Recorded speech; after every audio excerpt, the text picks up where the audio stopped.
Sejak ribuan tahun lalu, kisah tentang raksasa selalu hadir dalam budaya manusia.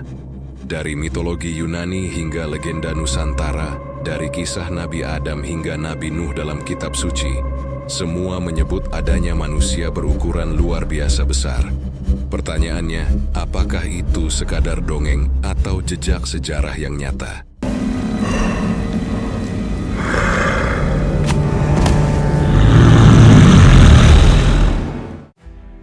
Dalam sebuah hadits, Nabi Muhammad menyebutkan bahwa Nabi Adam memiliki tinggi 60 hasta, atau sekitar 27 hingga 30 meter. Sebuah angka yang hampir mustahil dibayangkan untuk manusia modern. Al-Quran juga menyinggung kaum Ad, kaum perkasa yang dibinasakan karena kesombongan mereka.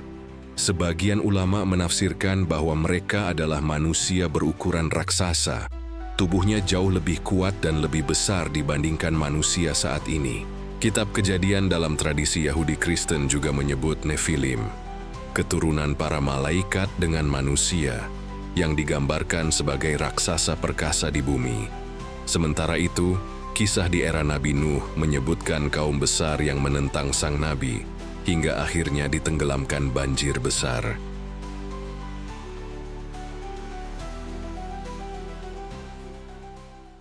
Seolah-olah kisah kitab suci dari berbagai tradisi sepakat bahwa manusia berukuran luar biasa pernah hidup di bumi. Namun bukan hanya kitab suci, peradaban dunia pun menyimpan kisah serupa. Bangsa Yunani kuno mengenal para gigantes, makhluk setinggi gunung yang berperang melawan para dewa. Dalam tradisi Viking, ada Jotun, raksasa es dari ujung dunia.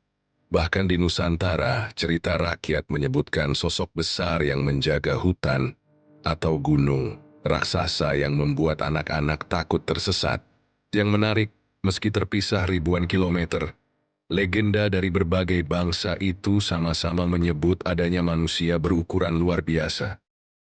Apakah ini hanya kebetulan, atau justru petunjuk bahwa pernah ada satu realitas yang sama-sama mereka saksikan? Jejak visual juga mendukung misteri ini. Di Mesir kuno, lukisan dinding sering menampilkan sosok besar berdiri di samping manusia kecil. Para arkeolog menyebut itu hanya simbol status, raja lebih besar dari rakyatnya. Namun bagi sebagian peneliti independen, ukuran itu mungkin bukan simbol, melainkan catatan sejarah. Bahwa orang Mesir kuno benar-benar melihat manusia raksasa. There's so many stories and so many cultures have these stories, even in the Bible, of a race of giants. Like it seems like it couldn't just be big people. Right. It seems like what they're talking about is something crazy. Bukan hanya di Mesir. Di gua-gua prasejarah ada lukisan yang memperlihatkan sosok manusia dengan ukuran tidak wajar.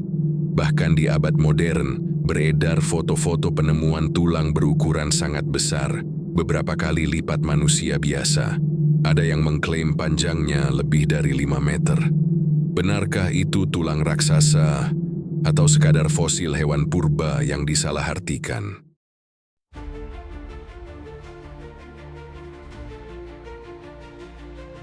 Ilmu pengetahuan modern cenderung skeptis. Mereka mengatakan tidak ada bukti ilmiah kuat tentang raksasa. Namun, pernahkah Anda mendengar kisah tentang penemuan-penemuan arkeologi yang misterius, yang tiba-tiba hilang begitu saja? Ada laporan bahwa Smithsonian di Amerika diduga pernah menemukan kerangka raksasa, namun disembunyikan karena dianggap mengganggu teori evolusi Darwin. Hingga kini, isu itu masih jadi perdebatan.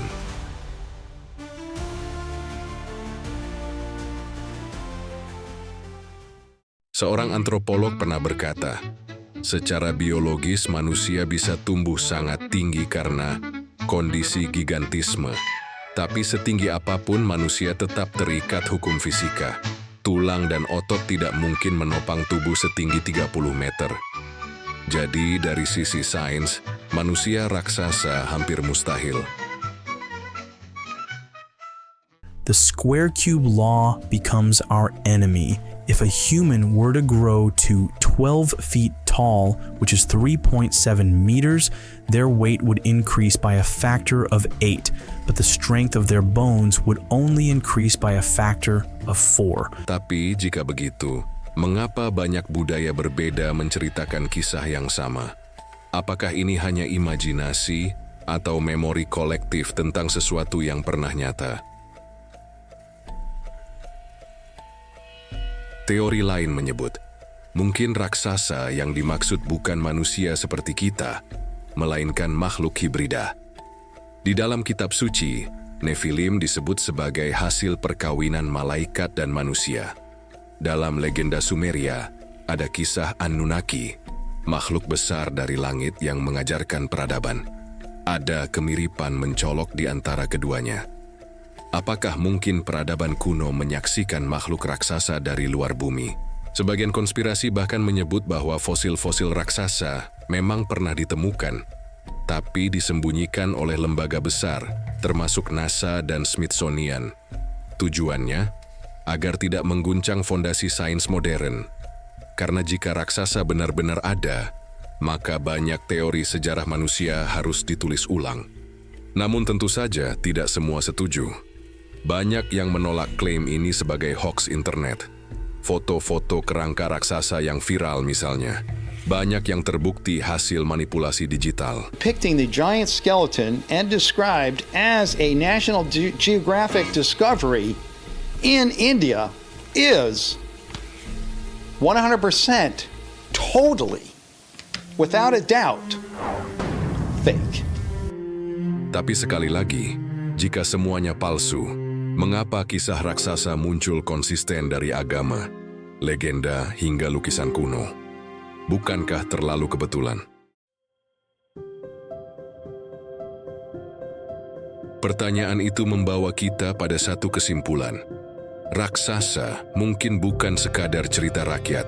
Ada kemungkinan di masa lalu pernah ada manusia atau makhluk yang ukurannya jauh lebih besar dari kita hari ini.